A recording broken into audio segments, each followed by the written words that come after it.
So here's basically what it is.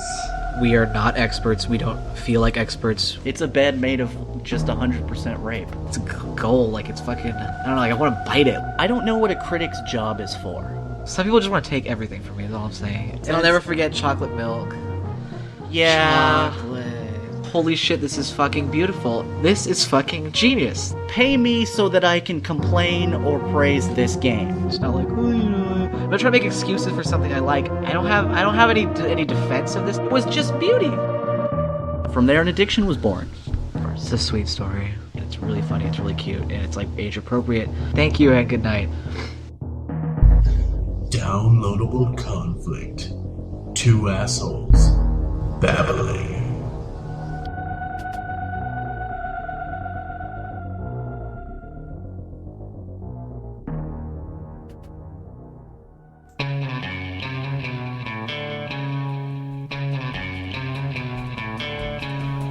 Welcome to Downloadable Conflict. Ridley Scott is a fucking cunt. Go.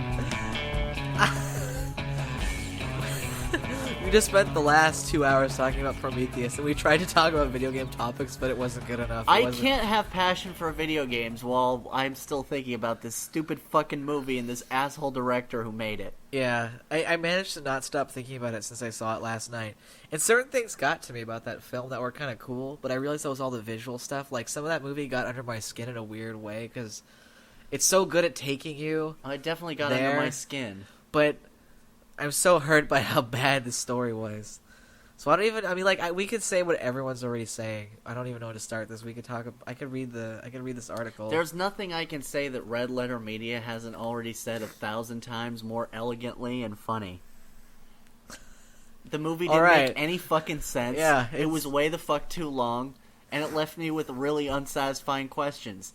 It didn't spend any energy trying to get me interested in it. It just created questions and then didn't answer them. Yeah. Thanks. Yeah, I had a lot of thoughts about that film while it was going. I had one thought. Ugh. Like, I was pretty happy with what was going on. Like, it's the opening sequence started, and I was like, "This is really Ridley Scott, hooray!" I was ready to be happy. Yeah, we watched Alien like the day before we went to see it. I was really ready to like this film. Fuck yeah! And then the first confusing thing happens, which is you see an engineer, and he basically kills himself and falls apart. And it sucks because he looks so noble and like sure of himself, but he seems confused by the pain. Spoiler alert. We don't need to say that. That's gonna happen a lot. You have to watch this. I'm just saying it so that everyone will go. No, I couldn't care less. I'm gonna spoil this movie. Go to hell. God, I can't listen. So yeah, he falls over, but he looks really confused by it. Maybe he's just in pain. I don't know. An alien in a robe takes some fucking... He gets nude. Some face cream and eats it, and it melts his body. He sucks it up, falls into a river. And that's where life comes from. Of course, they show that his DNA degrades first before something splits into new cells. Ooh. But, I don't know. I guess this is meant to show you that all life? I don't know, because I assume he does this after the dinosaurs are extinct. I mean, it has to be. That's a generous assumption, because the film doesn't give you any reason to believe that. Well, it's a logical assumption based on the fact that humans evolved after the dinosaurs, so it would have had to be a time when the dinosaurs were already gone. So they come, they seed the planet, and then I guess fish are born, like... See, the funny thing every is, bacteria is born. I don't know what was supposed to be the point of that. I didn't know human life originated in a waterfall in Scotland. See, I thought there was this whole other story. That's because you don't know anything about science. About, like, evolution. Well, that's true. Yeah. We covered that in the last podcast. It did come from water. Yeah, really. Where my super children are going to take over the earth. Yeah, were you fucking... I'm pretty sure that an alien didn't come in a waterfall in Scotland, and that's where humanity came from, though. I'm sorry. Yeah, well, we're watching a movie. I didn't go to college, I'm not sure. But I got confidence. We're watching a movie right now, okay? It's different. You can't... Ugh. Yeah, it's different. We have to at least move past that point where you're can't. like, I'm pretty sure it wasn't an alien. Like, oh, yeah, I'm also pretty sure a lot of that stuff didn't happen. Okay, anyways. So after the guy, came I don't know, in the river, like, I was pretty happy. Like, David's introduced. We see him waking up. Sure. He's already kind of... He's Hitler's wet dream. Yeah, his physical behavior is already very strange. He's dyeing his hair, which was kind of fascinating. He's eating a healthy breakfast. He is keeping himself occupied with lessons. You can tell he's smart. He's copying the television. I was like, cool, this is an interesting character. And then more Ridley Scott stuff happens where more people are introduced. Like, they're all, like, really different. Like, some have chips on their shoulders. And, like, you know, they did, like, a really, like, obvious thing where one guy is like, hey, where are you from? And the other guy's like, hey, I'm not here to make friends. And Oh, like, that fucking Mohawk scientist. yeah, and I was like, that was like a really Hollywood character thing to do. Fucking hack. So yeah, right off the bat, no one talks to each other in a realistic way. I'm here to make money, mate. Yeah. And he's like, really? Are you an oil rigger or a scientist? Yeah. So like, you're sitting here wondering like what everyone's special video game ability is. Oh, fucking dick. And then die in a dumb way. That's all of their abilities, as it turns out. And then you've got two characters, and then that's another thing. The movie truly begins or restarts when they're in a cave. They're just digging in a cave. They're wandering in it. You know the girl how much finds you're jumping before... ahead of because you don't remember it because it's such an unremarkable film. Whole premise. You just fast-forwarded through like 40 minutes of the film. No, it wasn't. Well, the movie really begins at the hour and a half mark. No, I didn't. I jumped about 12 minutes in, but I did skip the fucking premise. Yes. Which is bad. Well, yeah.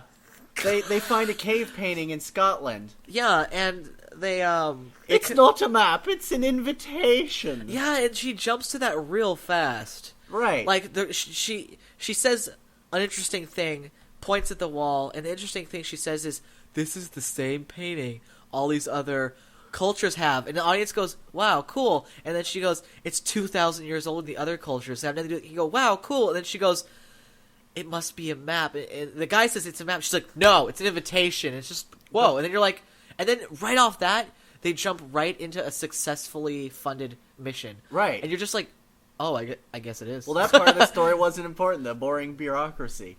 Let's Yeah. get a ship together. Let's convince a they multi-billionaire don't that he'll convince become anybody, and they also don't convince the audience. No, which is a yeah. problem. So you just on this well-funded project where a bunch of people believe this stuff, and they don't spend any time giving the audience, at least anyone in the audience with a brain, an idea of going, wow, you're right, that is an invitation. He just shows a slideshow where he puts them all together. I mean, like, he puts the fucking Basically, stone what happens of, like, is... the Tower of Babel. Yeah, He's like, it's the same thing in all these ancient cultures. They all have circles in their paintings that are, like, the same. Obviously, the aliens want us to come to their god throne. But you're not given any idea why the aliens have communicated this. Not one. Like, there's one line. No. Or two reasonably intelligent people. I want to see the pitch for that meeting because it's a multi-trillion-dollar expedition that takes several years.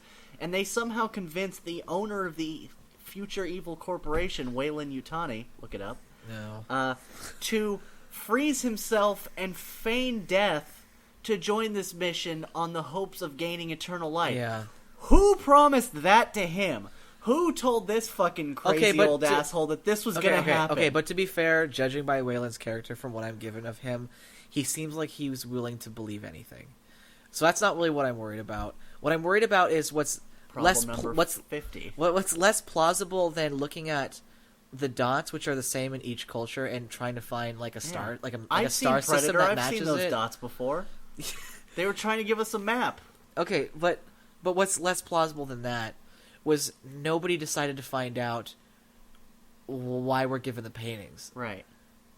Just every human culture has decided to see, because they say right after that it's too far away to see. Yeah. So nobody's wondering why it's so the aliens gave it to them. That's a way bigger question. It's not a map to their homeworld, it's a map to a weapons base. It's like if every dog knew to go somewhere like if every dog started walking somewhere, you'd go, what made the dogs do that? Yeah. Who told the dogs to do that? Yes. So it's like I said to you before, it's like if we left a really elaborate plan for ants to eventually evolve to the point where they can read plans. And the plan is a map to a factory full of raid cans. It's not to, like, the throne of humanity. No. It's a shitty weapons base for killing them. Yeah, which has already been run over. And, hey, while we're talking about things that don't make any sense, in the beginning in Scotland when they were looking at the cave paintings, didn't they already have a science team? But none of those people were on the expedition because they didn't know them. I didn't see anybody. No, remember? They're the people calling down from the mountain. There was at least 4 people in that base camp. I don't remember. But there was also some sort of, like, bitterness about losing their team. They kept saying, maybe you're not happy about losing your team. And I was like, what? Who Maybe died? that's what they're talking about? Yeah, I don't know. and again, this is not communicated to the audience. Why did Mohawk guy get on the ship? He's a badass geologist. Is he? Because he only got his face melted after being retarded. How do you get lost with a map? Yeah, this is the thing I was telling you earlier, which is really sad. In order to discuss the film, you actually have to get past all of the really stupid stuff. Yes. So you get any kind of deeper discussion, you actually have to ignore the fact that, like... You have to pretend it's not retarded to pretend it's not retarded. Yeah, it's really rough. Like, I almost have to go, shut up. But then those are the same things that brought me out of the film. Yes. I mean, like, the first time they took off their helmets, I almost shit my pants. Yeah, with like, anger. what are you doing? So what? The air is breathable. Is it clean? Does it have viruses? Fuck you! Like, they're just inhaling all this foreign stuff into their lungs. Like, oh, well, I guess we'll see what happens. I'm allergic to dust. Yeah. You don't think maybe someone's gonna have a human allergy to some bullshit thing in space? Like, it would just never happen. No. It just never. You know what? The funny thing is too, as far as the movie goes, I would be willing to give that one guy would take his helmet off. I'll give that. Yeah. I'll give that really asshole character would think that he would look at his thing and go, "Dude, this is breathable," and he would take off his thing just to be like really ballsy. But then it would be 0% likely everyone would go around and go, "Yeah, I'll do that too for the rest of the film." And then you know what people, else? People would have laughed, went, "You're crazy. That's really cool," and then kept their helmet on. Fucking idiot. They just would have been like, "All right, I'm going to see how long you go before you fall down. I'm just going to keep this helmet on, though." You know what would have happened? Especially when they get to the fucking dead body and still don't put a helmet on. Yeah.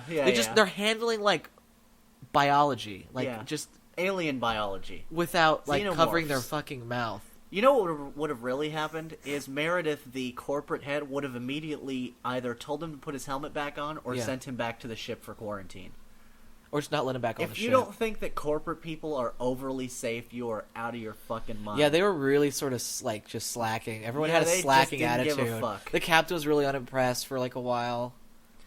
And there was a whole bunch of weird deceit games going on there, like Meredith not being honest with the crew. Why don't you just get a crew of loyalists? That way you don't have to lie to them. It's like there are things that happen in the movie only to insert movie intrigue. Yeah, well... You know what I mean? Like, as the audience we Hold go, on, but whoa, there's deception. No, that's definitely true, but they also established pretty early on that Waylon was the one in charge of picking people. But remember, so you Meredith just was ride also that logic. directly with David. And was Yeah. like, show me your helmet cam. And the other guys don't even know That's her that David brother. is in there. That's her robot He's brother. a fucking robot. It's not the same as the other people, though. She can't like be like, "Turn, you do this." I took that as it's not the deception. same. Why wasn't the whole crew in? Why did the crew never be believable for any moment in the film? Well, that's a better Literally question. everything they didn't make any fucking sense ever. Ugh. How do you get lost with a 3D map? I know. Oh. That was the only thing That's a that bad- made sense, that's an by the way, embarrassingly is when bad they're like, move. "Hey guys, how about fuck this place? I'm leaving." I was like, you know what? I like Mohawk guy now. But then he got But then it was lost. immediately ruined because the biologist left the body. Right. The one thing he would have been infinitely intrigued Well, he's by. not interested in things like alien life forms that we've never seen before. He's a biologist. He's not interested a in biologist. deer and tarantulas. Right. It's not a, earth-shattering... Then he officially has zero use. That's the really funny thing. He's Because there to die. if he's skipping... His name is If Cannon he's skipping Fodder. the body they find, then he doesn't need. He's Yeah, not supposed like to be why? there. What are you getting paid for, dude? Nothing. So Yeah, he go leaves. back on the ship. And then a few minutes later, the geologist, the guy who just threw up his map making things, can't find his way around after referring to his little ARM computer to find himself. And the funny thing is, someone mentioned this later. Assuming stuff breaks, he never asks for directions either because the captain's staring at the map. Yeah, the whole time. Yeah, and he's watching them. To the point where the captain's fucking with them. It's like, hey, sleep tight, guys. You're not going to be able to and get it was out. unclear why he was fucking with them too, because he didn't do an evil thing later. No, It was weird. the whole thing didn't make any I was sense. really expecting the captain to have a thing, but he didn't end up having a thing. Turned out he was actually really He like had noble sacrifice. he was really moral. Yeah. Ooh. So Ooh. And he was doing a Texas accent for no reason. Why? was he?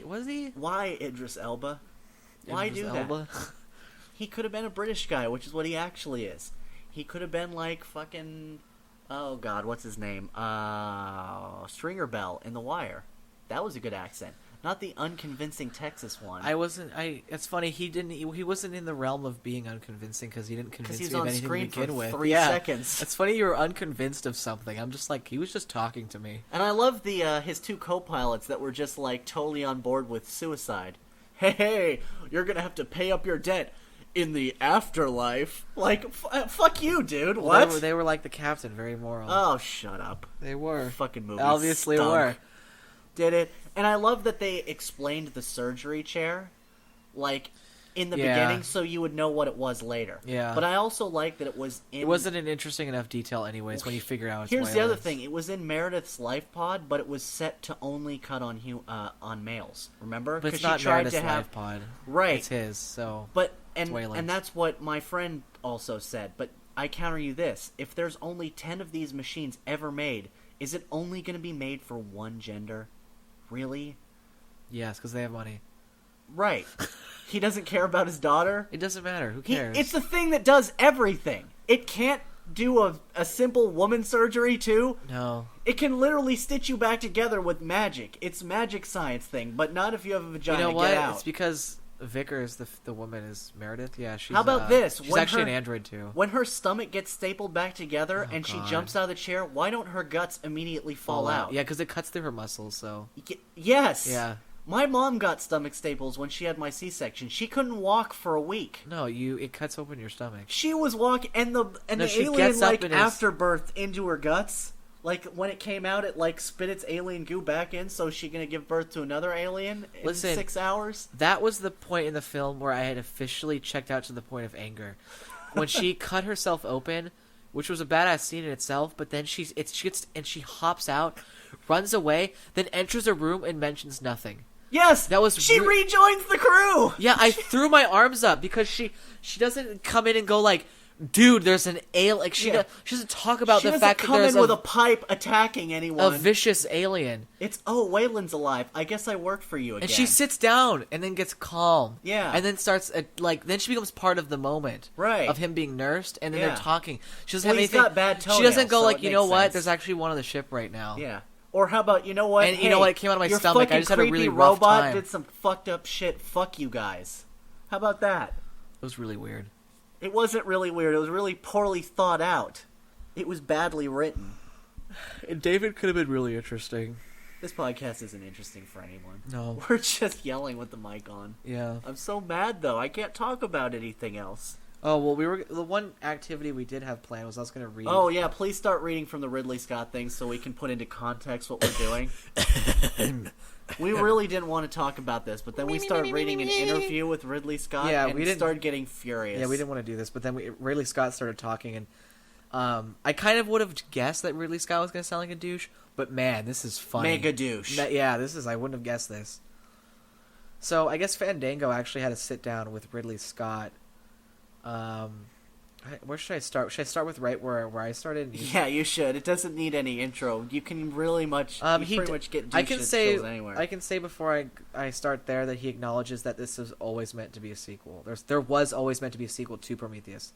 So whatever, these guys are starting. It's the Lost philosophy. Just push it off to next season. Okay, so they said we're not going to get a slow build in the second film. Then this is Fandango.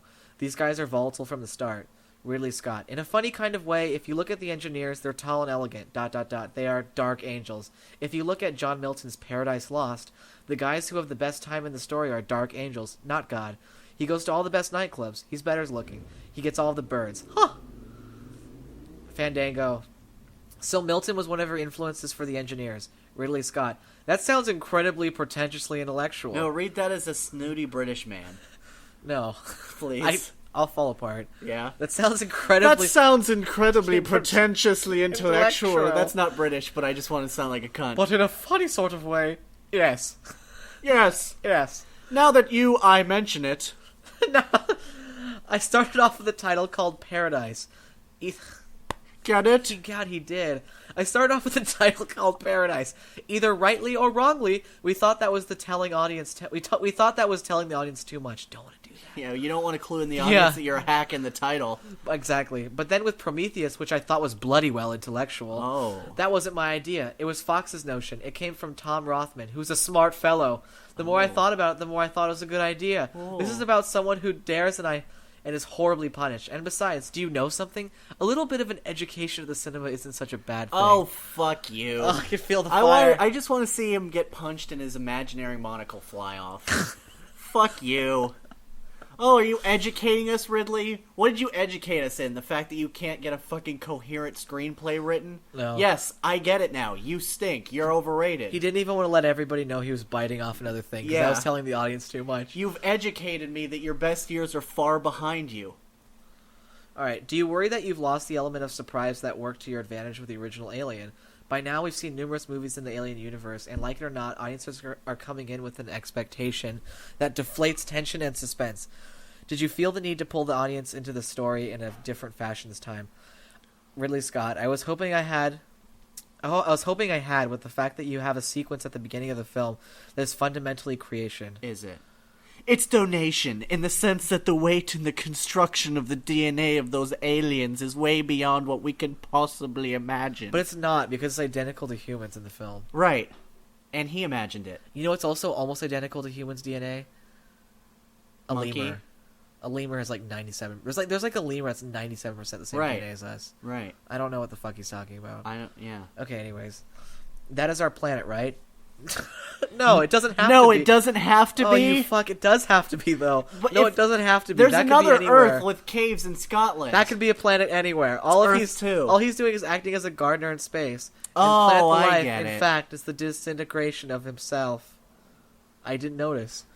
Okay, he continues. If you parallel that with the idea with other sacrificial elements in history, which are clearly illustrated with the Mayans and the Incas, we could live for 1 year as a prince, and at the end of that year, he would be taken and donated to the gods in hopes of improving what might happen next year, be it with crops or weather, etc., etc.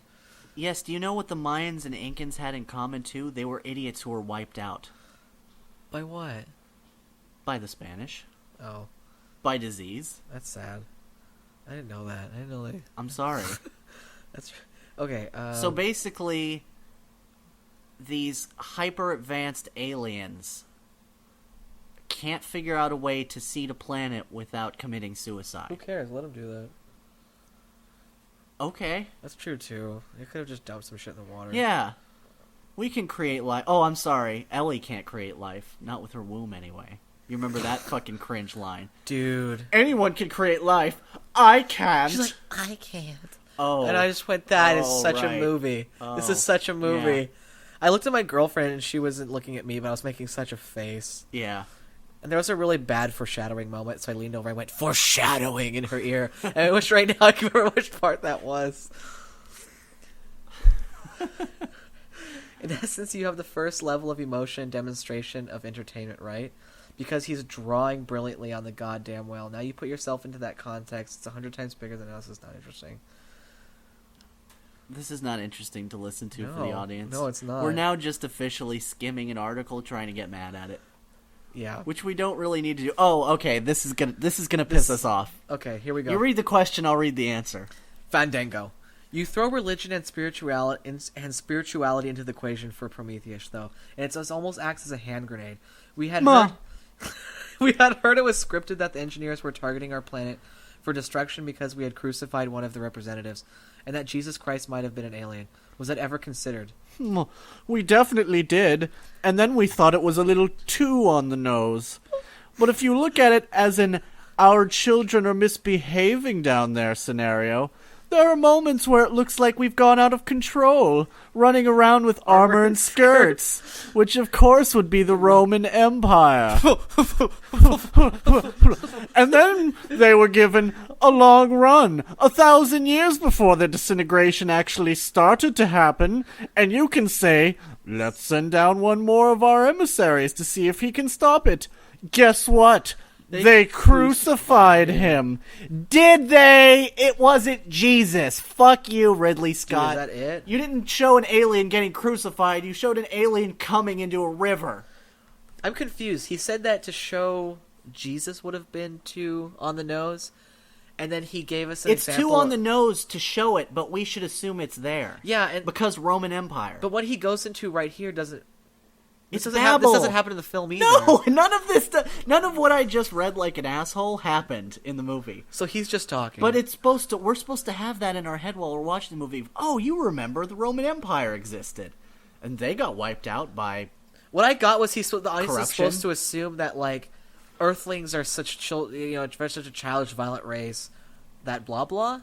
I don't know. And you don't get any of that in the movie. It's not discussed. He's saying some shit with.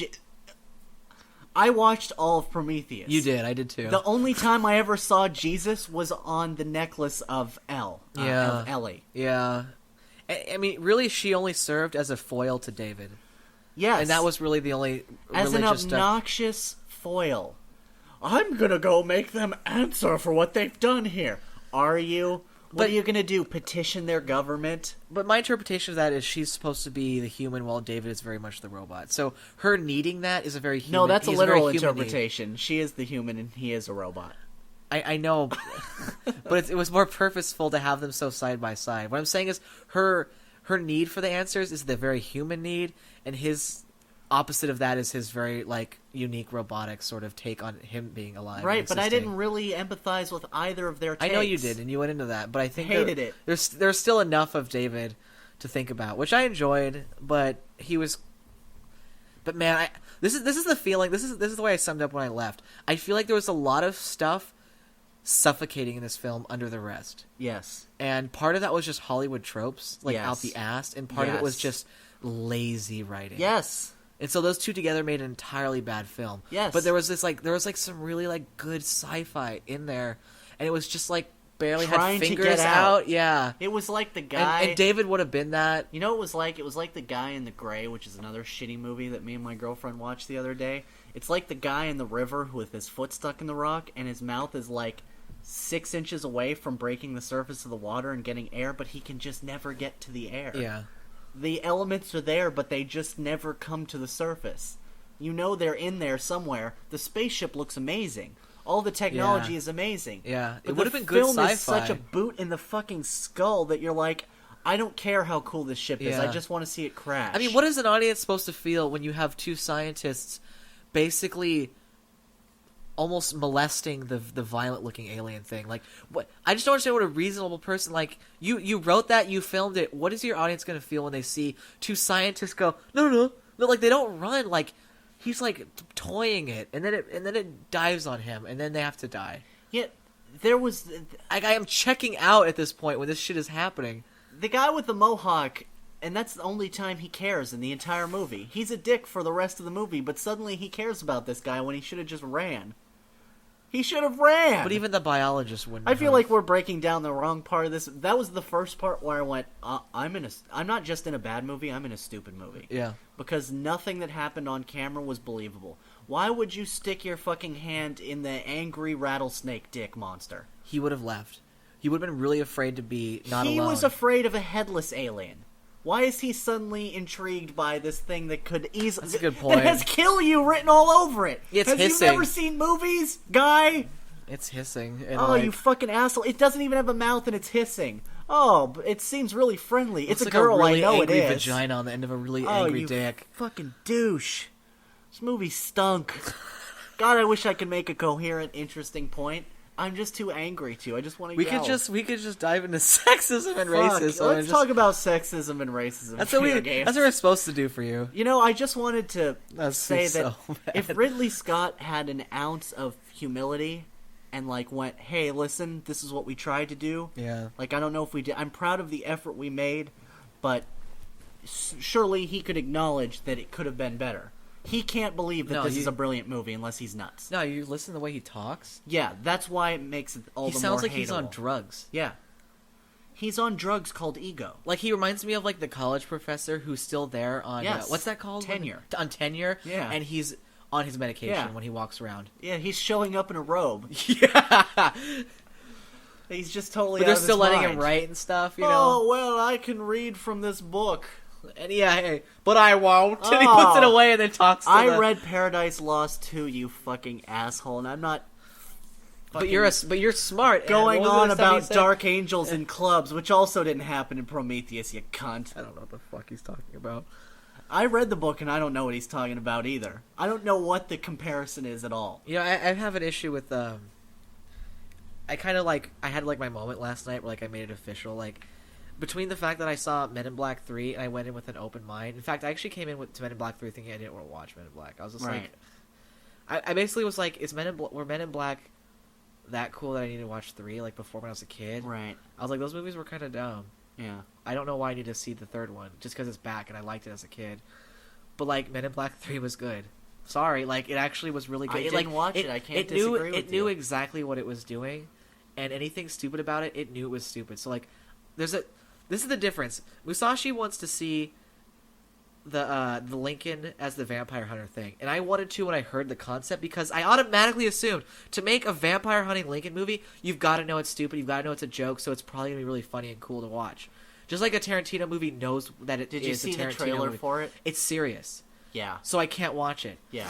Men in Black knew it was a comic book movie. Right. It was it really reminded me of a Roger Rabbit movie, and that was Yeah. cool because it was cut, edited, and filmed like one. Sure. Which is fine. So Right.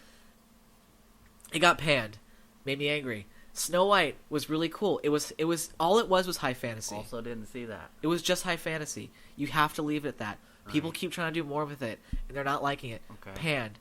I check on Rotten Tomatoes for Prometheus. It's getting at least 75% across the board. I want to meet and one so person I'm just, who liked the movie. Last and can night make I a was case like, for it. I'm done. I will not listen to critics any longer. I will not check Rotten Tomatoes for reviews. I'm way better at watching a preview and figuring out for myself because you I'm hit always the point that I hit at the beginning of this podcast when Yeah. we started doing it. I was where like- you don't get what critics are for. They don't You do get, anything. You get it now? Yeah. And I've also realized something about critics is when and I learned this because reading the Yelp reviews of my restaurant, which is another way for people who don't have anything else to Wannabe do. critics. Yeah, wannabe critics. Yeah. When Even worse than real critics. when complaints are across the board, it means that people are just complaining. When all of the complaints seem to have something unifying about it, that means there's an issue. Right. And so when I was reading the Snow White thing, people were just saying shit. Right. It was They just were a bunch of saying people. what they thought they had to Yeah, say. everyone right? had presumptions, it seems, and everyone was just sort of like their nervous system was just firing off about presumptions Yeah. that they just decided to have anyways. Yeah. It was like they were just picking. Someone was just like, I didn't like the Pixies. You know, it's just like, okay, well, they're fucking Pixies. The movies, there's knights and fairies and I like dwarves the in this Pixies. movies. They got some good music. They're cool. It was just weird. And I know the same thing about my Yelp reviews for where I work. Nobody has any unifying complaint. They're just talking. A critic's job is to be different, man. They're just talking. That's the problem. It's just And talk. that's the draw, is I have to have an opinion that is distinguished, but Yeah. stands out. Yeah, they're trying to make their article readable in some Yeah. ways. They're just finding shit. Yeah. And it's not there. And a lot of critics make the mistake of they went to film school or they know film history, which is great, but they think that gives Yeah, but them I- a better insight. I talk to people like that all the time, and they It's just a never, different they never say perspective. anything more interesting than someone No. who just likes film. No, they just have a different perspective, Yeah. which is fine.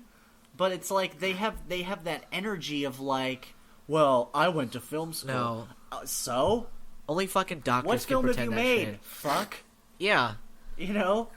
No, it's really If you're gonna posture yourself that way, then you better point to something you made, and it's just as good. Yeah. You know? My opinion, we've said this a million times. Your opinion and my opinion, that's our opinion. I know what I feel, but I don't feel like I need to fucking enslave the entire human race. And Yeah. there's just fucking everyone march through the streets. Brian is so right about Prometheus. You know? I don't need that shit. no. I guess it's their job to somehow come off as having I'd a love to more someone- nuanced point of view or something. I would love to meet someone who watched Prometheus and loved it and can explain why in a way that makes sense to me. Also known as the elusive, non-existent thing. Yeah. The quark. Quark. I don't know. it was really awful. So I'm basically done with the reviewers. You know what? You know what people did agree on in Snow White? It was a problem. No. The bitch from Twilight. Like that's Well, something that like everyone knows. That's easy. But it's not easy. But it's I mean, yeah, it's easy. But what I'm Right. saying is that was an example of a problem Sure. Snow White had. Right. It doesn't matter how much I like Snow White or Right. enjoyed it. I'll admit up and down that Snow White had problems. What I'm Sure. saying it wasn't a bad film. Sure, you can like Yeah. something in spite of its flaws. Some Yeah, of but the some things people I like can't. the most They have to are take it all the flaws. way. We love KOTOR 2. That game is the most broken game I've ever played. You know what's funny? When I first played that, I didn't get that.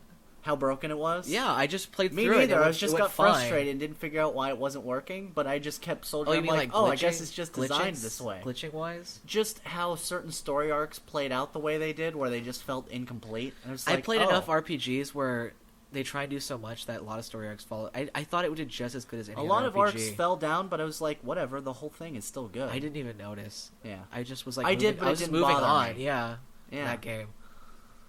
But I mean, obviously, like objectively, I can look back and see what people are talking about. I have the get capacity that. to love Prometheus if only there was something in there to love. Yeah, I loved a besides couple the things. visuals. Yeah, I loved a couple things. If I watched that But I movie felt on like they were mute, dying. I'd probably love it.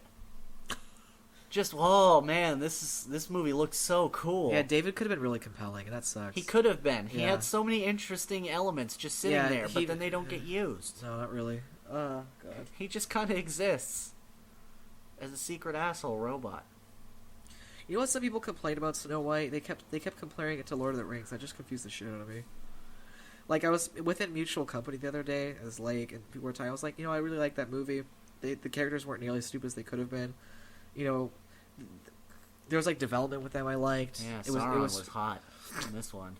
Yeah, but then this guy was like, yeah, but it was like trying to be like Lord of the Rings, and like there was a scene at the end where like it almost looked identical, and I was just like, I've been hearing this shit, and I don't know where that comes from. It's high fantasy is a genre. Yeah, they all share the same high shit. fantasy is gonna have fantasy. I looked at him, I was Yeah. like, you're talking about a movie with knights, horses, swords, dwarves, trolls, and fairies. Elves.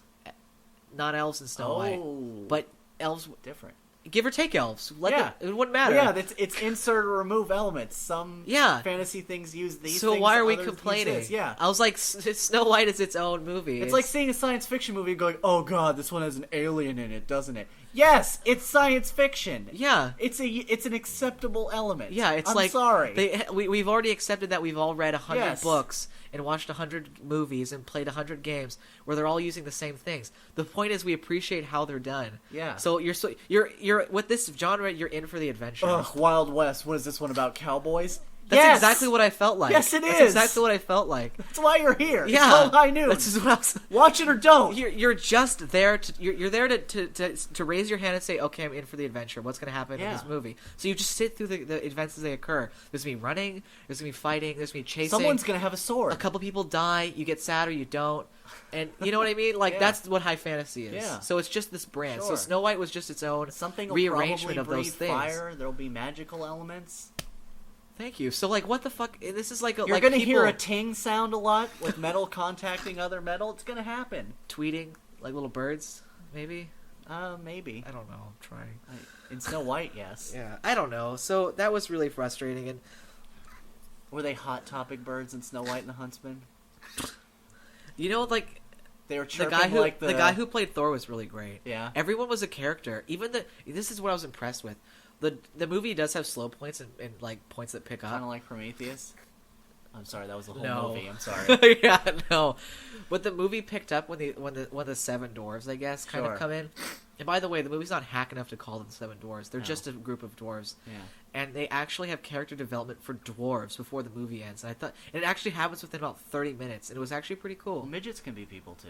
Yeah. I watch Carnival. They were like seven little people. Yeah. Big people. They're big people. so like 3.5. I don't know. But Yeah. I wouldn't have thought a movie could do that. I didn't know anyone could take the dwarves and let them become something interesting in 30 minutes. Like, they actually developed. And the guy who played Thor could have been, like, his whole thing is that his wife died. He's a drunk and a rogue. Has a Spoiler chip alert. off his shoulder. It's not a spoiler. that? He has a chip on his shoulder. What's He's that? basically the... What? Oh, sorry, keep going. Stop it. I can't do this with you. I know. I'm breaking up with you. I know. But instead of just him announcing at some point that the wife dies, you find out, oh, that's why he's such a bad attitude motherfucker. And then he just uses that as a way to run with the film, Sure. which is what I expected. I thought he was just Right. going to be... Characters have arcs. I get it. But, like, it's not so much that he had an arc, but the way they wrote him, he's dealing with the death of his wife very much in the current. It's not like this is a character. It's not like she's been dead for 3 years. Yeah, like it's not like he's just like he's not like just he could have basically just been overly masculine, a drunk, and you only know that it's because he's heartbroken, which would have left a lot of room for him to fall in love with the main character. Right. One, they don't. They treat it as if it happened yesterday, and he's going through the movie still dealing with the trauma of the dead wife. Does he just turn around and scream for no reason? No, the movie's not this awful. Like, hey, we should go this way. It seems safer this way. Why don't you go that way?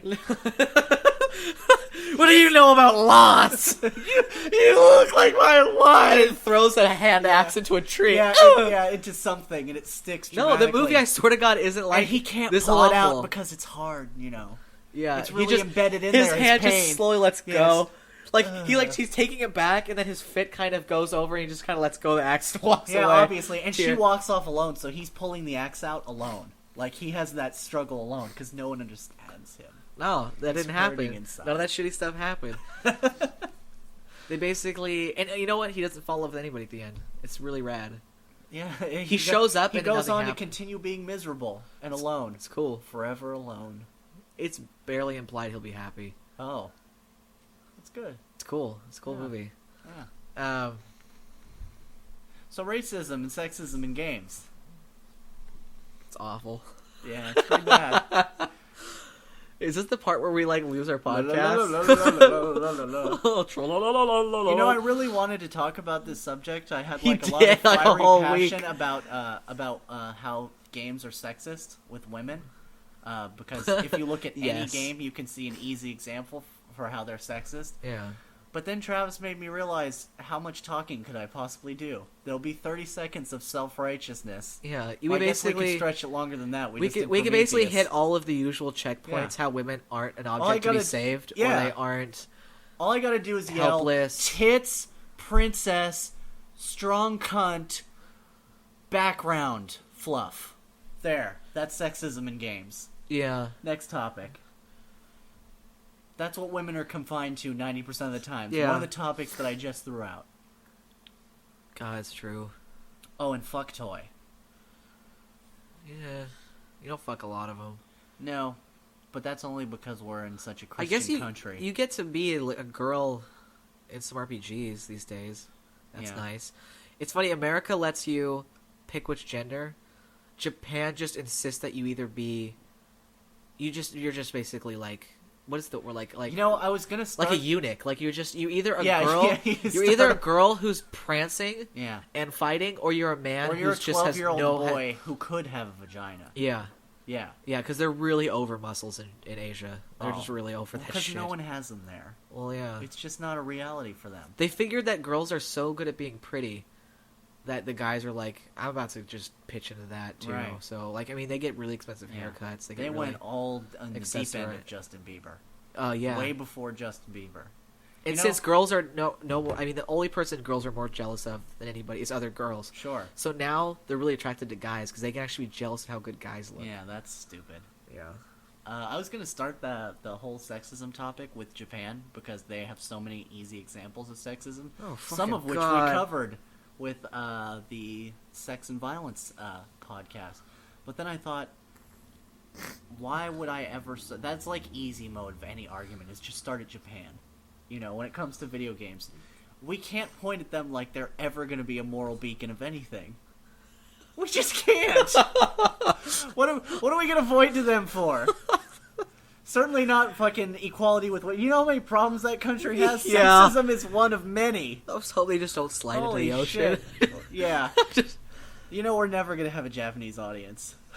With all the fucking And I know them shit so talking. well. Every other podcast says there's a secret agenda to shit on Japan. Yes. I just have to do it. I just have to develop that really big podcast. I'm waiting for it to happen. It's going to be like a project. You got to do yours, and then I'm going to follow it up with the Mass Effect 3 Many Tears episode. Light a candle. It's going to be very somber. Get ready. Now, for Draw a very back. special episode of Downloadable Conflict.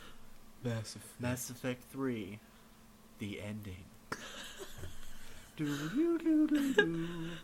Sad piano, solemn piano. We'll have to edit it that way, too. Yes. Yeah. Absolutely. I'm not gonna laugh once. It's just gonna be a long list of grievances. Let's see here. What I mean, I was more interested in talking about racism. We're and gaming. Googling now. We're Googling. You just Googled Google. I do that a lot. Why would you do that? Wasn't a lot. Look, it has a result. I see you've never done it. Yeah, why would I? It's not a... I typed in Google once. I don't need to type it twice. Black cool. Oh God. So yeah, we're looking at Kotaku, which this is always a bad thing. I'm just going to agree for the public, and they don't get a say in it because I'm the one sitting in front of the mic, that Kotaku is the worst video game website ever made. And it sucks because it's the best one. That's what sucks about it. Best at what? Just the one thing it does, which is just aggregating things. It aggregates people I hate. Okay. It's a comment section. Yeah. It's a glorified YouTube page. Yeah, but they've built up enough momentum where they are the first to get... I wish they would build up enough momentum to roll off a cliff. I agree too. I would love Lemmings love do. them to be replaced. Yeah. Well, I'm just saying, if you wanted to find Yeah. out something right now about Right. gaming that happened a second ago, then Yeah. it will have been shared with. I'm Kotaku gonna first. do a little plug here, a little plugola, because they give me money for it. That's a lie. I read the website Game Rant. That would be GameRant.com. I like Giant Bomb actually. I've never seen Giant Bomb. Yeah, here I'll show you. Please do. Well, we gotta get back to that, because we're actually going somewhere with this. No one's listening anymore, so it doesn't matter. Yeah. We've been babbling from the beginning. Fuck you. All right, so Giant Bomb it has a nice clean look. I've listened to some reviews from guys. They talk about games a lot like we do. They just Right. kind of, it's not a big deal. Yeah. Their footage and the way the stuff is edited is really nice. Their reviews are written well most of the time, and that's about it. It's like if you just wrung out a lot of garbage and mucus from Kotaku Yeah. and left something else. Yeah, I like Game Rant because it's pared down. It's not as huge, enormous. I mean, it has a couple of things on there Kotaku's that way are of giving silly. you information, like, take a video game coming out. It's trying so hard to be get a cultured thing. That's, You know? Like, don't get me it's- started on the tone of the writers. They I have no hate idea. it! I No can't idea. fucking stand... I do have an idea because I can't read that website. Because they're all Ridley Scott of video games. But like man-children, because I think a lot of gamers are inherently man-children. Sorry. Yes, no, But, I'm not yeah. sorry. Fuck you, grow up. Yeah, so, I mean, for your Man-child. job... When you're, Chuck Manchild, he used to run the Video Maniacs. That's a throwback. Yeah. High five on that. Heyo! Linger longer. I'm sorry, did I derail you? Yeah. So because of that, I think when you have the added element of they're a good enough writer when they're not, a lot of them are not very good writers, but good enough to get hired by Kotaku. 2, getting paid. Which means what? 2, they're paid. Yeah. 3, they have a bunch of readers. Yeah. And 4, just Kotaku's popular. That adds to a subconsciousness that they don't know that they've got, and it comes out in their writing. Yeah. Because everything they write has this little bit of like. Sometimes it's pretension, but even when they're trying to be laid back and not pretentious, there's still They're like trying to appeal there's to still the a common huge- man or sound like that everyman guy, but they fail at that tone even, and that's what drives me the most nuts. It's like, I don't like pretentious cunt assholes. I think we covered that with Ridley Scott. But even more than that, I dislike pretentious assholes who are pretending to be me. Or They're just ju- pretending to be every fucking They've just been dude. in gaming too You're long. like, yeah, Like, exactly. they need people who have lives. They're out of touch, and they have no to realization write of games. it. And they're like, listen, man, I understand. But then the fucking second half of the sentence is babble. Yeah. It's just fucking babble. It's something no one thinks of. Which and their audience is worse because nothing was more racist and sad than reading the response to this Black Cool article. It's written by a black guy. Yeah. You know, and like Yeah, let's talk about this. his main point was like, listen. We'll summarize the article first. So yeah. Okay. We're gonna read an article on Kotaku on the air. It's called Not Cool Enough. Come on, Yes. video games. Let's see some black people I'm not embarrassed by. I can agree with that. I love Fair not enough. being embarrassed by people. I love that too. Yeah, it's That's awesome. my favorite thing in the world is not being ashamed. And the first pictures he throws up looks like It's Barrett from Final Fantasy, like the movie, like some kind of Enix thing. It's like the black guy from Dead Island, and then Coltrane. That would be Coltrane, in fucking who I football don't, armor. who I don't have a thing against. Actually, I do, I actually really do, but I mean, I like him because he's Coltrane. There's likable stuff in that kind of broy way. I like him him because he's like but it's Terry true they- Tate, eh. office linebacker, but they put him in a game with guns. Like you could go, yes, he's the stereotype black character, but Okay. he's fun and goofy. Yeah, you're right. And He's I like goofy. that. Like, that's I don't nice. see him as all black people, and I don't think he's painted that way in that game. You're right. But they could have used a few more black people off the bat, because militarily speaking, there would have been more of them. Number two, it's not about how much we appreciate Coltrane, which we do. Sure. But the author is saying, as a young black guy, it's hard for me to look to Coltrane and be like, yeah, thanks. Sure. So it's for him, it's not so fun, and that's valid. The only thing, absolutely. The only thing I want to mention of that is that the sad reality that we have to do that still exists. You know what I mean? Like, I want to live in a world where he doesn't look at a black character and think, this guy has to represent me. Because me and you don't look at white characters and think, this guy's me. You know? Yeah, it's true. Like, but because we have the fucking gift of whiteness, so to speak. You know what I mean? Yeah, like, we don't gift. have the struggle. Yeah. Like, until we start playing games where there's a 10% chance it's a white protagonist, we can't claim to know how until we're we a are. minority and have been a minority for generations, we're not gonna touch into that. You know what I mean? Like, that's just not a feeling that I'm gonna have. I can't, on a very real level, feel the same way that he feels when he looks at Coltrane. He has a unique experience. You can't. It's just, I wish that he didn't. All we can do is makes sense. All we can do is have sympathy, because we all share the planet. This is our brother, so we have to be like, absolutely. And I want to say that I don't necessarily agree with the conclusion he comes to, but let's continue. I don't remember what it was. I remember his main point is that he takes a lot of black characters from games and says, like, you know, what about Barrett from Final Fantasy VII, or Sashi from Final Fantasy 13, you might ask, or Coltrane from the Gears of War games. Wait, there's Shiva from Resident Evil 5, right? No, and no. Too many elements of caricature in each, I'd say, and they're all sidekicks. Their stories aren't the focus of the adventures the players go on. Everyone's a caricature in Gears of War, though.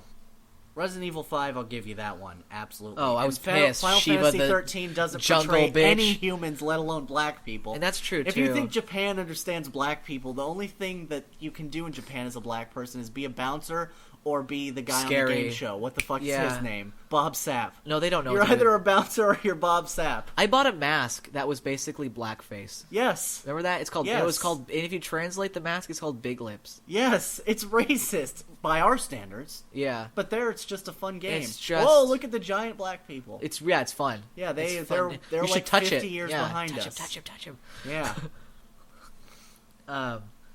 Okay, so you could take, the point is, like, you could take these elements individually and argue them, of course, but they're still part of the pie. Like, he still doesn't have black cool, which is what he's looking for. Well, that's the thing is, he looks for black cool, and his whole thing, from what I read about it, is that he basically wants the positive stereotype portrayed. That's how I interpret it. Maybe I'm wrong.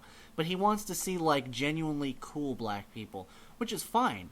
But I think that's just a sweeter version of the same trap. Okay, you know what I mean? I understand, but if you say that, then you have to try and imagine what an okay black cool is. That could be like a really whitewashed black cool. The fact is that blackness is a culture. Well, here, I can make a good... So he's saying that I want to have an adult in a video game that I can relate to that is preserving his blackness, right? But he's also being a real man. Right. He's being a real guy. Right. So he looked at some cool comic book characters that didn't sacrifice their blackness, which is fine because black people have to really be black. That's them. That's who they are. Sure. So he wants characters that are not afraid to be that person, But too. I know black people who are cool and aren't fucking black cool. You know what I mean? But they're black cool because they're black and they're cool. Right? Yeah. You know what I mean? Like, Lucio is not fucking black as hell. Yeah. You know. And his uncle is not, like... No. Yeah. You know, I have a couple of friends of the family who are black and... Cool. They're fucking awesome. Yeah. You know, one wants to be a comic book artist. The other one wants to also work in comic books as a writer. Well, that's one of the many things that they want to do, which will never happen because they're about as motivated as I am. But, you know, they're not what I would say traditionally black cool. They're not like fucking, you know, like, maybe I don't know what black cool is. Yeah, that's the thing. Because what are you going to think of, Shaft? This falls into the same thing of what I said 5 minutes ago. Yeah. Of, like, I don't touch with, you know, like, this doesn't touch me because I'm not keen he's saying, into like, Dave Chappelle's comedy is black cool. Great example. Donald Glover is black cool. Aisha Tyler is black cool. Marvel's comic books Black Panther is black cool. Aisha Tyler is not black cool. I don't know who that is. She's embarrassing. Their creativity is the energy I want video games to tap into. Which is, we can't tap into blackness without making it a marketing gimmick. Yeah. And that's a shame. I absolutely agree with that. Yeah, in fact, when I saw this... Actually, both characters in Dead Island, like the Asian secretary-looking woman who has like the fucking chop socky voice, fucking awful. This guy who has to be a fucking thug, like it has to be that way. Yeah, like I just feel like if you have to, if producers and designers have to roll dice, yes, almost all the sides of the dice are going to come up on gangster, and there's like maybe one side of the dice that was going to be like on more average black man. Yeah, and even when they're not literally a gangster, they still have these like ridiculous ghetto elements. Like you can watch in a Hollywood hell movie. no. Yeah, like you watch in a movie a black fire pipe be like, "Got you, motherfucker!" Yeah, and everyone laughs. Have you ever seen a Just real it's black funny pilot he's being talk? black for a second, it's weird. They sound exactly the same as everyone else. Like, you know, bogey confirmed. Kill Bogey confirmed. motherfucker, woo! Yeah, exactly. They're not doing the fucking Coltrane woo into the fucking radio. We need to get over the idea that black people come from the hood. They come from other places too. Oh, I just thought of him saying YOLO into the radio. Oh in my the plane. god. Yeah, YOLO. exactly. Thank you. Skate, skate, skate. I don't know why we think all black people come from the projects and they're like tough but, you know, tough but fair. And like you know they're what? the noble savage, you know what I mean? Yeah, the noble. Yeah, and you know what? It's just an update of Native Americans. Even They're if the you noble want savage. them to. Yeah. A lot of dudes come up from a really bad background and they're really intelligent and normal. Like Yes. underneath Yes. whatever kind of savagery you want to... You know what I mean? Like Yvonne was telling me, like, she went to school with a majority of black people because of the jazz school. Yeah. And, like, a lot of them were really broke, but she says because of, like, where they'd come from, the educational system, they had a way of behaving. Yeah. But they were really fucking smart and really fucking cool. Yes, people and are we smart didn't need to put them in a everywhere. box. Yeah, Yeah. that's exactly. They're still people. Yeah. They're smart everywhere. That's the thing I think of, honestly. I think if this was going to blow it out of context for a second, when I read news articles about all the time about the Middle East, you know, when you're reading about, like, the 20-year-old kids who are fucking shooting AKs at our guys, Yeah. there are people born there who are just as smart as us. They just do not have the access to the resources that we do. Yeah. Like, that is the real fucking shame, is that it's so easy to just label a group of people as a thing. Because if they have a label, then they're easy to understand. Yeah. You've put them in a box, and you can move that box around at will. But people are people everywhere. There are people in the Middle East who are exactly like you, except they were raised in the Middle East. And exactly like me. You don't think... Some of the biggest nerds I've ever met are black people. Yeah. Ever gone into a GameStop? Those fucking... Even the thuggiest thugs are nerd as fuck. Yeah. They're like crowding around the Street Fighter fucking game. Yeah. They know more about fucking some of the games than I do, and all I do is play goddamn games. I was in line once and I had a discussion about marksmanship spec as a hunter in World of Warcraft with a black dude. And I guarantee you that is not something that You would assume. game makers Yeah. or Hollywood movie producers Yeah. think is a thing that could happen. We've Yeah. had black astronauts. When do we get to see those characters in fiction? Yeah. You know, without them going, woo, space, bitch! Like, I get it. Yeah, without being Will Smith. Yeah, exactly. Yeah. Oh my god. He says here, and this is really what it's about. You know, like, say what you want, but we do need to be more fair to, like, people of different ethnicity, like, as children and gamers, like, growing up. Because he says, the importance of seeing a face that looks like yours when stepping into a fictional universe can't be overstated. I'm a big Superman fan, but it was DC Comics' Black Lightning that piqued my interest when I was growing up. Right. Every black superhero face I saw growing up was another signpost that's saying, hey, you're welcome here. You can be larger than life, too. The absence of such characters doesn't make fictional constructs hostile. It makes them indifferent, which can be far worse. Yeah. So, yeah, it's not so much that, like, not letting them in makes anyone angry, but it's sort of like you open so many more doors when you bother to, like, make other people more human. There's something about being a minority that we cannot, you know, like, I can only talk about it. I can only theorize about it. I can only observe what people who are not like me think about themselves. Yeah. You know what I mean? I can't say what I would think if I were a black person, because I'm not. Yeah. I have no insight into what that would be like. So, like, for me personally, I never looked at a superhero and imagined it would be me. I was just... I never put that level of thought into it. It was just Spider-Man has powers. He's cool. Yeah. You know, like, he can web swing around and punch things really hard. But I'm not a black person. Like, Yeah. maybe that is a thing. Obviously, it's a thing. He just said it was for him. I mean, regardless of you being white or black or whatever it is, why that paragraph was important to me is because he's coming from the childhood aspect, and you know Yeah. more than ever, like, when we were kids, you're more a kid than you are a black kid. Yeah. But Oh, absolutely. yeah, so he's still saying as a child, like, he recognizes when something is similar to him. Right. So he's saying, I felt included when that happened. Right. So, you know. And like, coming from, like, I don't need to be black to be able to relate to him. All I need to do is remember being a child to relate to that. I can't remember if I actually said this on the podcast or not, but when I was a little kid, a very little kid, my best friend was my neighbor in this apartment in shitty San Leandro. And he was black, and he had a big-ass afro. And I could not understand why I couldn't grow hair like that. Like, I loved his hair, and I wanted to have that hair. And, like, I don't remember this because I was, like, 2, but my mom told me, like, I, like, was crying to her once going, I want hair like Michael. Cool hair. And she had to laugh and explain to me how impossible that was. I'm like, but why is it impossible? Why? And she had to, like, kind of explain racial differences without sounding racist. And it's just fucking hilarious. You know, for kids, different is awesome. Like, that was my experience as a child. Different things are interesting because they're not you. They're something new. I don't know what changes in people where, as you grow older, new becomes threatening. Yeah, I think you just sort of, your brain, after taking in so much reality, because when you're a kid, you need to insert reality, and you do as a child. Right. Because your brain doesn't know anything yet. But you've accumulated so much, and it becomes a survivability thing, it becomes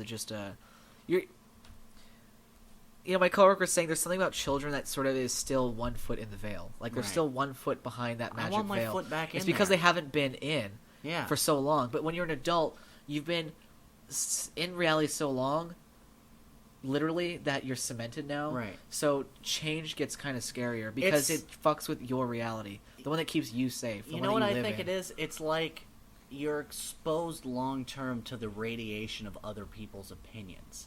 You know what I mean? Because if I had just been left to my own devices and was incapable of absorbing what other people's opinions were on anything, I would just be exactly like the 2-year-old I was. I'd be like, hey, afro hair, I wish I had it. But you grow up in a world around racists and around non-racists, and you hear 1,000 opinions a million fucking times in your life, and you have experiences I think that's part of it. where you see things happen that corroborate with some opinions, and you don't consciously make that connection. Well, that's the stuff but you gather these experiences. That's exactly what I was trying to describe. You know what I mean? Yeah, that's what I was trying to describe. I'm saying by the act of living, by absorbing everything and everyone, you become cemented. Things just set in because everything is so real. But I really so think there's of it. something to be said about, like, how you can pick that up from people who are older than you. You know what I mean? Well, yeah. Because, you know, I just described myself as a 2-year-old. I was raised not around constantly, but I was exposed to many times in one way or another people who hated black people, or people who just didn't hate black people but made racist-ass comments about black people. And that, like, goes into your head. It's not something that you necessarily believe, but I'm also certainly not the same 2-year-old. You know what I mean? Yeah. I have suspicion. It happens. You know what I mean? I've heard fucking stories. I've heard a lot of stories. So when I'm sometimes in scenarios, like in a GameStop, for example, I could have this wonderful fucking hunter conversation 1 second, and in the next second, I could feel fucking threatened just because a really thug-ass guy gives me a weird look. That's it. All he did was look, and maybe he wasn't looking at me. And maybe he didn't mean what I interpreted as. Yeah. But I have a reaction that I would not have had as a 2-year-old. I don't know what the change is because it's so fucking ethereal, but a change happened. Because as a 2-year-old, I would just go, why is he mad? That would be it. Yeah. And there would be no afterthought of that, of like, oh, did I do something wrong? Let's see here. This article gets a little bit about some crazy stuff, but let's see here. It says there have been exceptions in games like Left 4 Dead, where you have an actual black nerd character in the game. Honestly, think the move away from this is going to be generational when it's so easy to produce a 3D video game that's the equivalent of shooting a movie today with digital camera. But until then, I want to see a game that clearly walks right into a racial dead end. I know I'm seeing a room of developers talking out a story with not one black person, not one Latino person of power in that room. So I think the single biggest thing that many of these companies can do to make sure that they are being representative of the larger culture ethos would be to hire in a diverse way.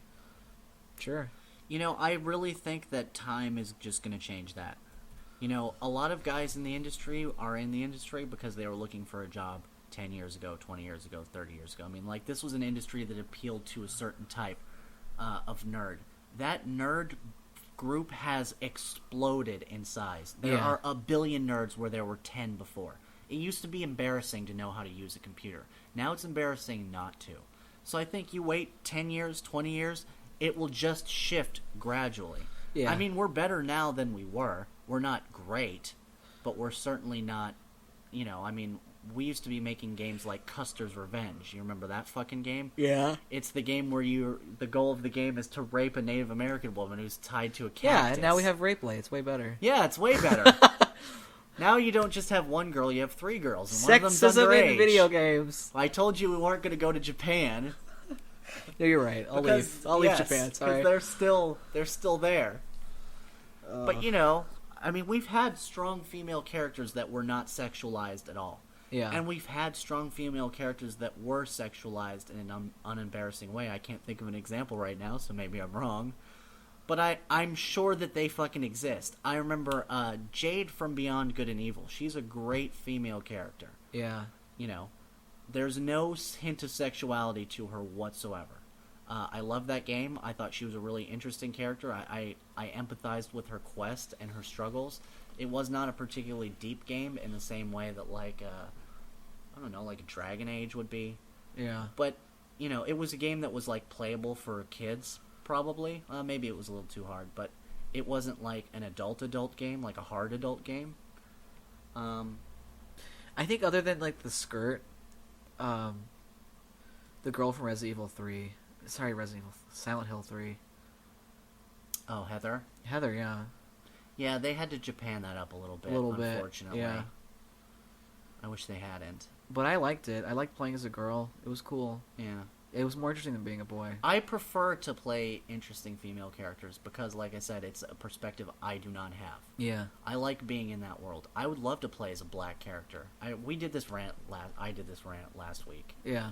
It's not a new opinion. They get it. I want to play as not the white male space marine. Yeah. But not in an angry way, and like in a really earnest way. I love to play as something that is not me. Yeah. You know, of course, those journeys need to be written by people who look like the character, because otherwise it's just embarrassing. Yeah, and that's gonna be a big thing. You know, it's gonna be the art department, the writers. It's like what the boardroom. dude in the article is saying. Yeah. You know, it's very obvious from the second the guy opens his mouth that a black person had no hand in the script whatsoever. Yeah. You know. Yeah. No, I think it'd be cool. I think it'd be cool if we had like more interesting Asian stuff too. More interesting anything. Yeah. You know. I don't know where else to go with this. I had all this Prometheus anger, and now we're having thoughtful racial discussions. Fucking. I'm just trying to be loved. We're both just trying to be loved. Yeah. Are we cool yet? Yeah. Are we in with you guys yet? Well, we're at an hour, so there's nothing wrong with us. Fucking ashamed all of a sudden. No, I meant everything I said. It's not to score points with Except an the imaginary nice stuff. audience, except for the nice things. I only meant the hateful things that hurt your feelings. I don't know. What else can we talk about? I don't know, E3. Oh, Just make it the trifecta of topics no one cares about. Yeah. Yeah, let's do it. Exactly, actually. Oh, God. This is so boring. It was the one about I'm E3 bored with needed us. to be sacked. Yeah, Kotaku was talking about E3 needing to I be was sacked. honestly glad when E3 was gone. I feel like I should just read my post. Everyone was really, I remember everyone was really upset with that or scared of what that meant for the industry. I was glad it was gone. And maybe that's just because I'm a person on the outside. I'm not in the industry, so I don't really understand its importance. But for me, E3 was never for me. It's only been like... It's like going to a strip club. You don't actually get anything. You're just getting teased constantly for things you can't have. Yeah, that's not really what I got out of E3, and it's not what I think most people got out of E3. Growing up, E3 was understood as this is the biggest expo. A lot of industry people get in. You have to be special or pay a lot of money. Yeah. When you get here, you're going to be able to see, like, basically front row, all of the coolest tech stuff coming out. Yeah. It's supposed to be, like, revealing. It's supposed to be the point where they can show off. Right. But it never they feels that way. Well, that's a recent thing. Yeah. It used to when It used to be a big deal. Like, or like in middle school, like E3 was around. It was like the biggest tech thing. Like E3 was like, when I heard E3, I got to wonder what the coolest fucking tech like gadget was about to be. But is that just because we were children then and didn't have we didn't have an adult understanding? No, I think it had a place to actually be that. I didn't know anything. I mean, about things it change. then. They get shoved out. I think easily Right. Penny Arcade's Expo is probably way better done. I really appreciate the booth babe thing. Maybe we can And there get you- into that. And yeah, and that's another thing. Like, you can tell they're doing it in a really smart way. They being nerds and convention goers and gamers themselves, they finally got to create a convention environment that was way more convention-y Way friendly. more gamer friendly. Yeah.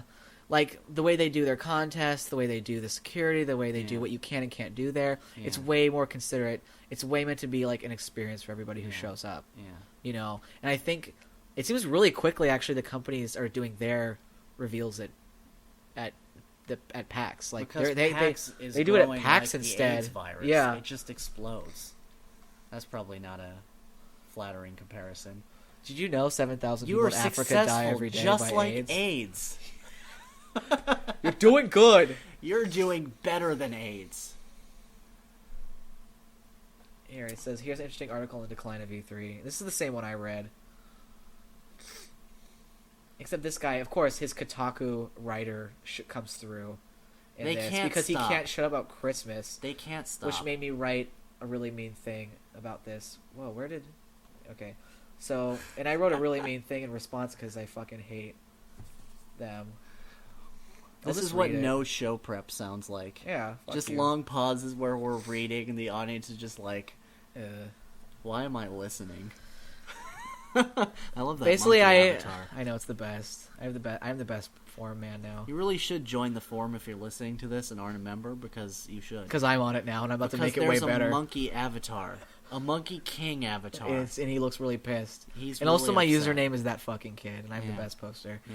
I said I completely agree with this, and I've actually read the article too. The author is a little too overzealous about E3 to begin with, which I imagine many gamers are. What with all his comparing E3 to having to be like Christmas. What a baby. On Christmas, you get things. He's just a fucking baby. What do you get He's at just E3? like, E3's supposed to be like, and then he goes right back to when he was a spoiled child. Right. Emotionally. Yeah. Thanks. Yes. Thanks for bringing me there emotionally. Right back to when I was a rich white kid. Yeah, like, they don't no idea how Before they are, Dad these got me fucking a job at Kotaku writers. Kotaku. They have no idea. Yeah. They're like just soft men. Yeah. They are soft. Soft men is a good word. I don't like them. We're soft men. I'm a soft man. You're soft. I am not. Fuck I'm the you. softest man. Hope you all die. I don't understand struggle. All of you that struggle, I have nothing in common with you, peasant. Let's see here. What the fuck? What was he saying here? I He don't know, I basically didn't read said the that, article. like, nobody revealed anything. That was really it. He said basically the most important game to be revealed at E3 was, like, what was it called? Watch Dogs? And he had a good point. It's a game that's it's basically doing a bunch of shit It's Grand Theft Auto with phone hacking. Yeah. It looks cool. It looks cool, but he's right. It's like But the if it's the coolest star game of at E3, that's bad. is the game that follows the paint by numbers of a lot of games. Yeah, so It looked like Grand Theft Auto, except the guy was wearing a hat. yeah. And not even a Russian hat. Oh god. Of course, and I don't even want to hear about Nintendo anymore. Just for anyone out there, I'm done with Nintendo. And I You know, grew up on Nintendo. It was my favorite thing I used ever. to be mad at Nintendo, and then I realized I kept growing and Nintendo didn't. And I Yeah. can't be mad at them for appealing to children and people who are not gamers. That's what they think their audience is going to be. Yeah. It just isn't me anymore. If we're talking about the tenured man walking around on his medication, it's Nintendo. Yes. They have no fucking clue. They have every Yes. disease that the Japanese the fucking game companies have as far as not changing, except they have it way worse. Yes, he's like Junior in The Sopranos. He's babbling about Bobby Kennedy in a home. And everyone's like, okay, you got Alzheimer's. Whatever. I get it. He's real easy. He's real easy Yeah. on the kids. He's just talking Thanks, to Grandpa. a window. It's obvious anytime they talk about the industry that they have no idea what is actually profitable in the industry. It's Pokemon. Is it? Yeah. Is it 1998? BJ, you have to know Pokemon makes a lot of money. Does it? Yeah. Still? Is Yes. that the only revenue stream Nintendo is capable of having? One of them. Could they At least, I don't. I already said I gave up on them. Why am I getting mad again? I don't know. We should probably stop. About Nintendo? There's everything. I don't know. This is awful. This is the part where I kind of wish I had someone else, like, as a guest speaker. Like, I just want them to try. To knock it back on the rails. I'm tired. I'm this lightheaded is so and hungry. uninteresting that my girlfriend just put her headphones on. Like, oh, fuck you They've guys. been on her head the whole time. I know, but she just put them back on. We should probably just call this. What episode are we going to call this? The boring episode? We're going to call it the Prometheus Sucks episode. Well, you know what we're going to call it? We're going to call it Fuck You, Ridley Scott, and also sexism. And then in parentheses, racism. But then the racist... We have the goo. We have the goo from Prometheus. Is it the black goo or Yeah. the green goo? It's the black goo. Is it? Prometheus is so bad it gave us the goo, and now you can hear it in our Wow. voices and Yeah. our souls. Yeah. This podcast is the goo. We infected your time with it. Yeah, you've all got it now. Thanks, Prometheus. Enjoy. Enjoy. This whole thing has been a waste. I don't know why you suddenly feel like now we're embarrassing. It's been going on for an hour. We've said nothing except things are bad, and I wish they were better. And aren't we awesome? We love people of multiple races. I'm not racist. Yeah. Everyone sucks except us. We love black people. I like Donatello. That's the new and name of the Leonardo. podcast. Donatello's the Black Ninja Turtle, by the way. I know, you said that last time. Did I? Yeah. I need to stop. Yeah. We've come full circle. Hey, let's talk about Japan. You know why? It's because that Leonardo's right there, so I always think that. I know. Okay, it's not my fault. It's very precious to me. That's cute. No one knows what I'm talking What did you say a second ago? What do you want to talk about? about. I don't know. Oh, Japan. No. Let's talk about you talk about Japan, and I'll talk about Mass Effect 3. Ready? Go. I just wet my pants. Okay. Okay. Just hit stop. There's no ending for this. Good night. Goodbye. Yeah, yeah, yeah, yeah, yeah, yeah, yeah, yeah, yeah, yeah. Oh, oh, oh.